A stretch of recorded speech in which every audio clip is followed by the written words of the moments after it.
The seller didn't lose $80,000. He lost $6 million over a number that was 1.3% of the deal. And the worst part, one sentence could have saved the whole thing. 8 seconds of air. Nobody in the room said it. Welcome to From Burnout to Bought Out, the podcast for business owners who are tired of being the hardest working, lowest paid employee in their own company. I'm Jon, joined as always by Ryan, and together we've spent years inside owner-led businesses helping founders go from running on fumes to running a business that actually runs without them. Every episode we break down the real problems nobody talks about, the burnout, the bottlenecks, the blind spots, and show you what it looks like to build a business that's profitable, sellable, and doesn't need you in the building every day to survive. Whether you're grinding through a plateau, thinking about an exit, or just trying to take a vacation without your phone blowing up, you're in the right place. Let's get into it. Ryan, this is the episode I've been waiting for. Jon, I know. This is amazing. Love it. Another M&A topic. Yeah, but I say that every time. This is the best episode ever. Well, our 3 subscribers suggest that they're getting better. Right now we're at 3.3 subscribers. So there you go. Mom, Dad, and the dog. I think the dog stepped on my phone accidentally and it subscribed. Yeah, good thing it didn't hit something else on your phone. Yeah, you know what? It's smarter than I am. Certainly more comfortable. It gets to sleep all day. You watched a $6 million deal die. Not over fraud, not over bad business, over $80K. Tell us what happened. So, composite story, every detail is real. Okay, it's a $6 million services business. Good revenue, clean margins, solid team, handshake at $6 million. The LOI is signed. The seller told his wife champagne was almost in the cart. Then the lawyers start the purchase agreement. Around page 47, the working capital adjustment. And that's where the deal started bleeding. 3 weeks later, it was dead. Not the business, not the price, but 2 sets of attorneys, 21 days, fighting over $80K. $80K on $6 million is 1.3%. That is what killed it. The seller thought that the buyer was acting in bad faith. The buyer thought the seller was hiding something, but neither was true. The real cause? Nobody explained the mechanism before the LOI, so it felt like a bait and switch. It wasn't a bait and switch. This is just M&A. Insane. Tiny percentage of overall revenue, but let's back up a little bit. For everybody listening who's never bought or sold a business, what's a working capital adjustment? Why does it exist? So I'm really glad that you say that, Jon. It's kind of like the simplest version I can say is that the buyer is buying a running machine and it needs fuel in the tank on day one. That fuel is working capital, cash, receivables, inventory, right? And you have some payables, and they're, essentially cash, receivables, inventory minus what you owe. Right. The buyer isn't paying $6 million and then funding 2 months of payroll out of pocket, right? You're selling a business, not an empty building. Both sides agree on a target, which is called the PEG, the normal expected level of working capital. So if a business carries $400,000 in net working capital, the PEG is $400,000, okay? At close, if it's above the PEG, the buyer pays you the difference.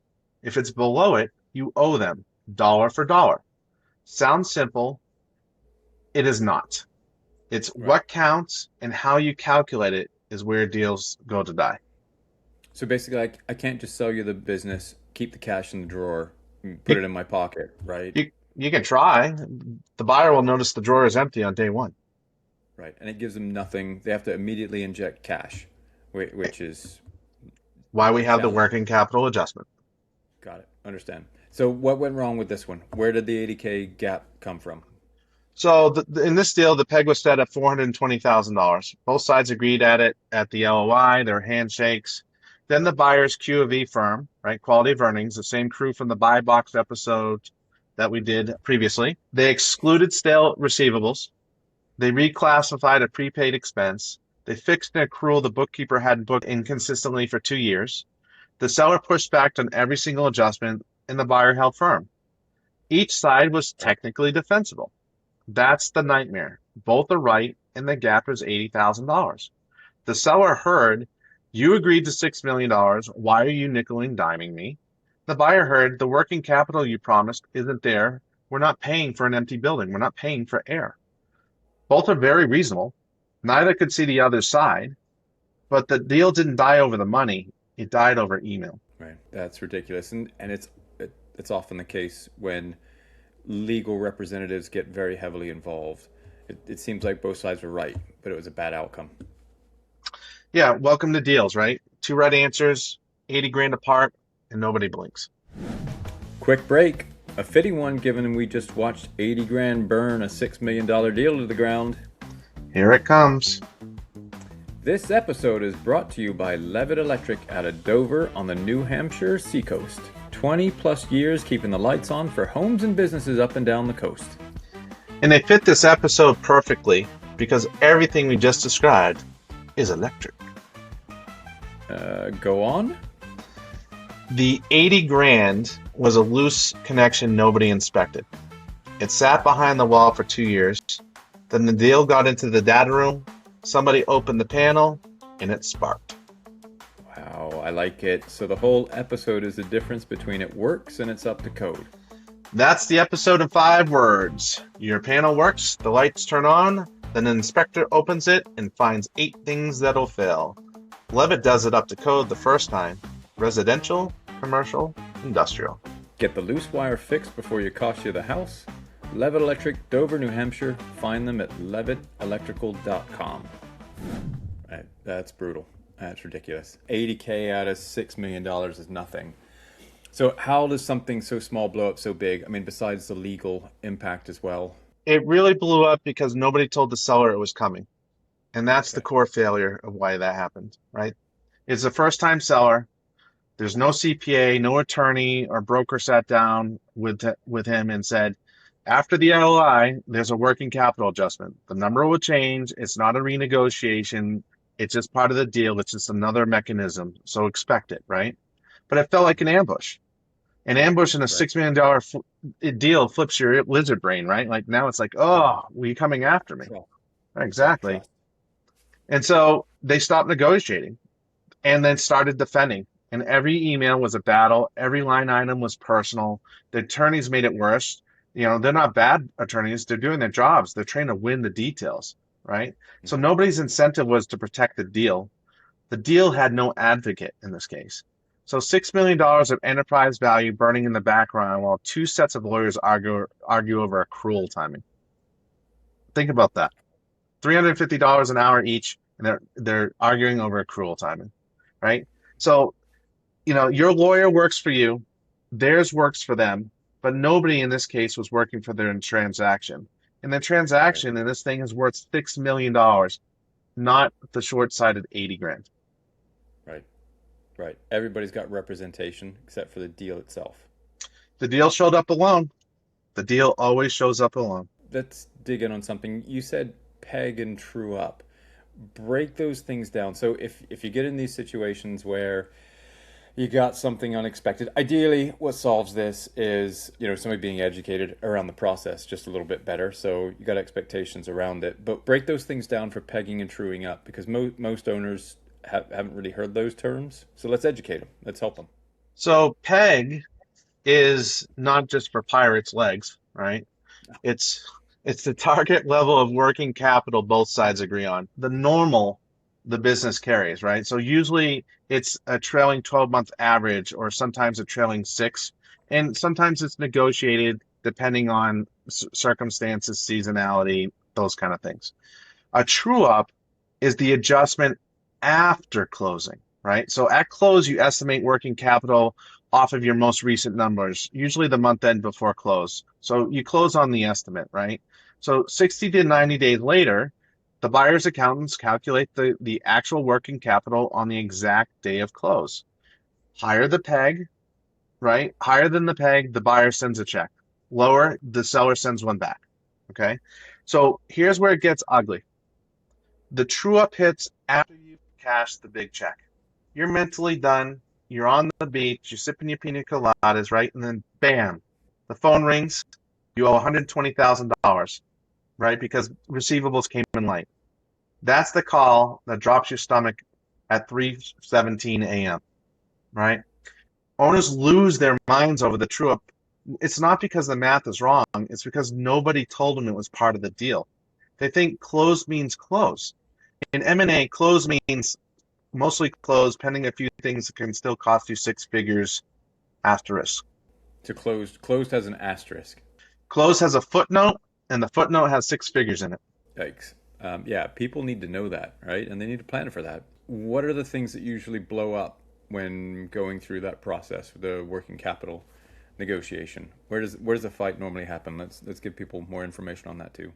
So almost every time, John, it's in these five places. One is receivables, right?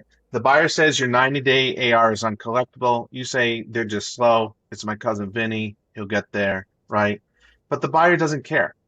So they take 15% of AR over 90 days. It's a direct hit to your working capital, right? Mm-hmm. Inventory.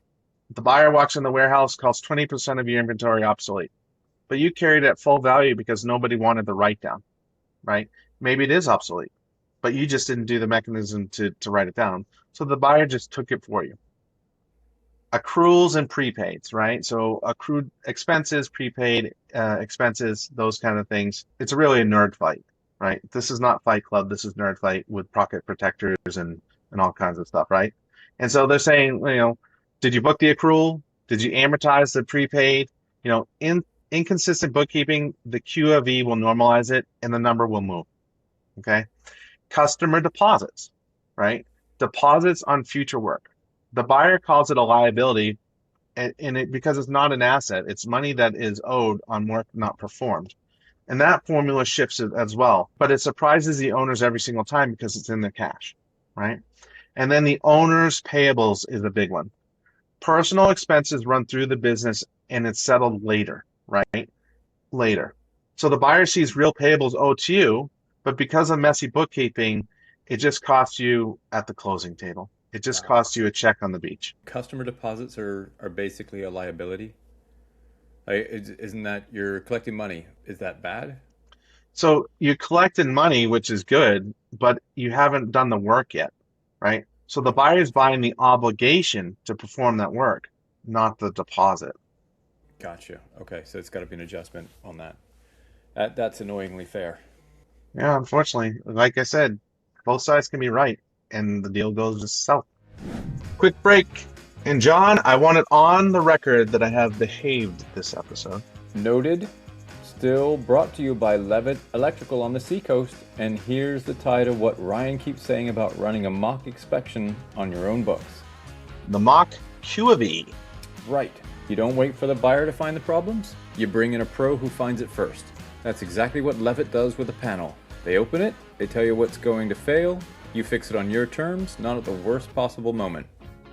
And these are credentialed people, licensed in New Hampshire, Maine, and Massachusetts. They've even got the bucket truck. Oh, as a Canadian, I have a deep respect for a man with a bucket truck. I will not be explaining why. That's your one. That's my one. Point that is, the inspection is cheaper than the fire. Levitt Electric, Dover, New Hampshire. It's all at levittelectrical.com. Back to it. Generally, now we're talking about 80K in this instance, but generally how much money are we talking about on a typical deal? How big is a working capital adjustment? It's a good question. On 5 to 10 million, the adjustment can be 50 to a quarter of a million, right? Sometimes more. And the range is so wide, it's because really how clean or messy the books are, right? So if you got clean books, you consistent accruals, your AR is current, there's no personal expenses, it's boring, it's really just a rounding exercise, right? Nobody's going to fight over that. But if you get some messy books and you got some stale AR, cousin Vinny hasn't, talked to you for a while, owes you some money, he's good for it, right? You haven't reconciled your prepaids, you've got some really old, obsolete inventory you haven't written off, and plus that nice big truck that you flowed through AP. It could be massive, right? And so this is where everybody fights, and it could take weeks. The math nobody does is that a $200,000 dispute doesn't cost you $200,000. it costs you the deal momentum, and perhaps it could cost you the deal in this case, right? So, Right. and the more you fight, the more legal fees there are, right? Right. So if we're going to fight for 3 weeks, both attorneys, that's 30, 60, $80,000 out there.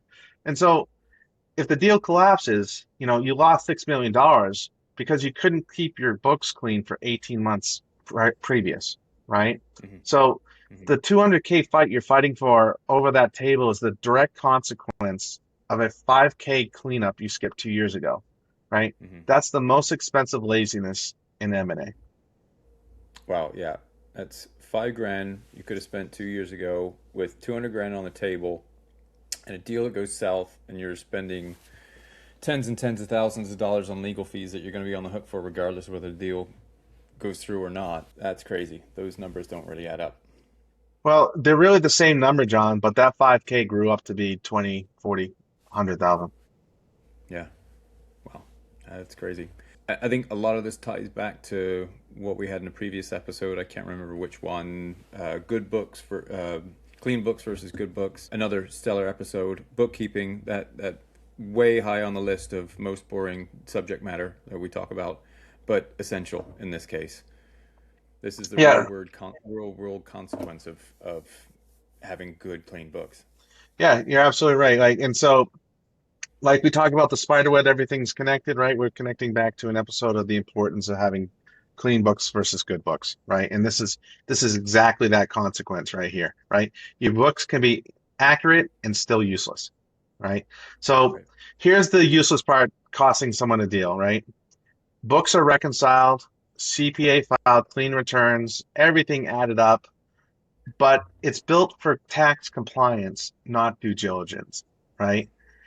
You got inconsistent accruals, prepaids aren't amortized, AR aging's not managed, inventories at values nobody had validated in 2 years, right? This is what happens when you give your CPA your numbers at March 15th for an April 15th deadline, right? They don't have time to look into this stuff. But it mattered for the tax return, but it doesn't matter for the data room, right? The Right. Q of V team, in this case, found every inconsistency and used each one to adjust working capital downward, right? Because they're working for the buyer, right? It was legal, it was correct, but it was also devastating. So Mm.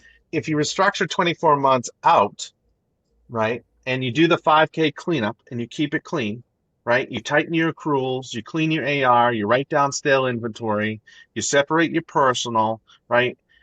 The adjustment will turn into $15,000 then, not $80,000 when you're going to sell. Nobody's going to fight over $15,000, right? The deal's going to close. The seller's going to get their $6 million, right? And it's going to be reflected on a tax return. There's nothing to worry about. Clean data is what will move the needle, right? Oh, that's true. Yeah. And Yeah. but if you skip it, that's where you pay at the exit at the closing table, right? So every dollar of messiness is a dollar of a buyer's attorney will find and use against you. And they will, because literally that is their job. And they get paid for it regardless. So yeah, it's in their best interest to find these things and negotiate the heck out of them. Or to Let's fight get for into 3 weeks over $80,000. let's talk about how much we love M&A lawyers. That's Can another we, we do episode. that is an episode. There's some great ones out there, and we work with some great people. So that is not negating any of those great people, but there are some out there that are always interesting. Basically, what we're saying is the books were clean, but that wasn't enough. It's clean for the IRS, John, but the buyer isn't the IRS, right? The buyer is worse, and the buyer is going to read everything. Hmm. Right. Okay. Now we're getting into the segment. We do this every week. What should people actually be looking for? What can they do to prepare for it? So if somebody's 2 to 3 years from selling, and you have said this over and over and over again, prepare now, because it causes your organization to run better. But if somebody's those number of years out, what should they be doing to prepare for it now? So 5 words, do it before, not during. Okay, so there's 5 moves that you can make. Everyone can be done between 18 and 24 months before you go to market, right?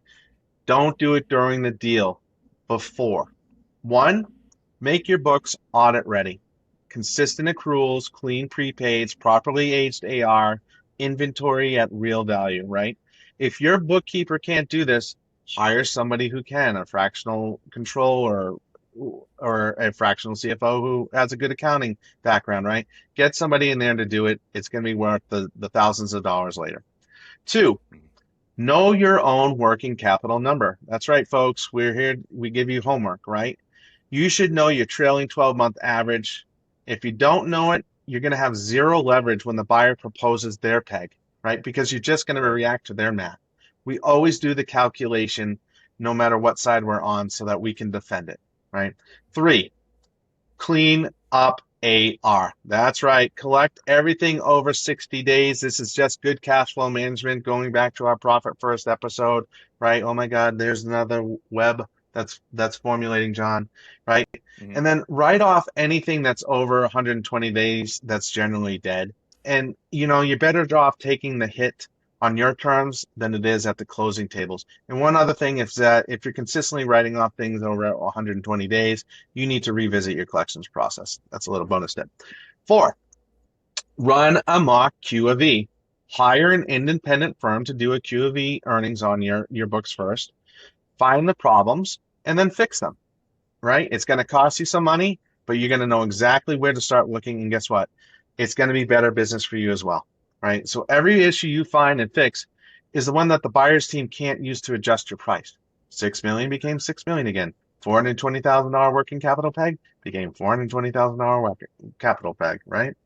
And then 5, this is one, is that get an M&A experienced advisor before the LOI, right? Not a business broker, right? Someone who has lived working capital negotiations and tell you what's normal, what's aggressive, when to push, and when to let it go. And there are people out there who do that, right? So the absence of that person killed the $6 million deal, right? Nobody knew when to say, this is an $80K dispute on a $6 million deal, split it and close. Right. We always give people homework, and previous episode on the buy box was, hey, run a mock buy box on yourself. The audit when you're the bottleneck, right? Like there are things that you can do. Find the time and run these processes on yourself. The homework's important because it's really going to prep you. And a word from our sponsor. This one is the punchline of the whole episode. Which is? We spent this episode saying do not bring a real estate attorney to an M&A knife fight. Same energy. Do not hand your electrical panel to your brother-in-law with a YouTube tab open. Call back to last episode. That is roughly what our seller did with his deal team. Get the pro who's done it 10,000 times. The Levitt crew has been wiring the Seacoast for over 20 years. Homes, offices, full commercial builds, the works. The licensed person who has done it 1,000 times is the entire thesis of the show. That is right. So leave it to the people whose job it is. Or as they say, when it comes to electrical, leave it to Levitt. Levitt Electrical, Dover, New Hampshire. Find them at levittelectrical.com. Right tool, right room, right pro. Don't bring the butter knife. On that point there, the deal representing itself, somebody needs to protect it. And this isn't just the client. How does an owner make sure that happens? Well, you need someone at the table whose job is to get the deal done, not to win every point, right? Your attorney protects you. Their attorney protects them. Both are doing their jobs when they fight, right? But the deal has no lawyer. The deal needs an advocate, right? That's the transaction advisor, the deal quarterback. Sometimes the banker, right? The person who says, this issue is worth 40K. We've spent $35,000 arguing it. This is now negative ROI. Split it and let's move on, right? In the deal that died, that person didn't exist. The seller had a local attorney who had done real estate closings, never an M&A dealing. The buyer had a sharp M&A firm running circles around the seller, right? A knife fight was brought where one side brought a butter knife, right? And the other one brought Rambo's knife, right? It was not even a fair fight at the beginning. And it wasn't about the money, it wasn't about the business, and it wasn't the buyer's intent. But the wrong team for the transaction was there.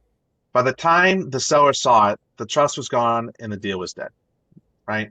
The team that runs your business, and I have to say this, is that it's not the team that sells your business, right? One gets it ready and one gets the transaction done. Your CPA files your taxes, your local attorney handles your contract, but neither of them have done a working capital negotiation. So you got to get the people who have before the LOI and not just after the first fight, right? And they can work with your folks to make sure that it's all done. Yeah, it's a representation of all sides where the temperature is reduced as well. Like you're going through one at the moment, and there's a lot of temperature reduction needed in certain aspects. And I know we can't share details or anything, but because you're so in the loop with all the components of the deal, you're able to bring all sides to the table and just work through these things. So it's an important distinction there, where you're representing the deal itself in that instance. Right. You're absolutely right. So, if an owner's listening, hasn't sold a business before, what's the one thing they should take away from this before we get to our official takeaway for the episode?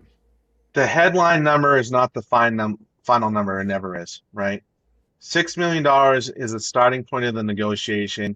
And then you have working capital adjustments, escrow holdbacks, earnouts, a dozen mechanisms that shift the risk from buyer to seller, right?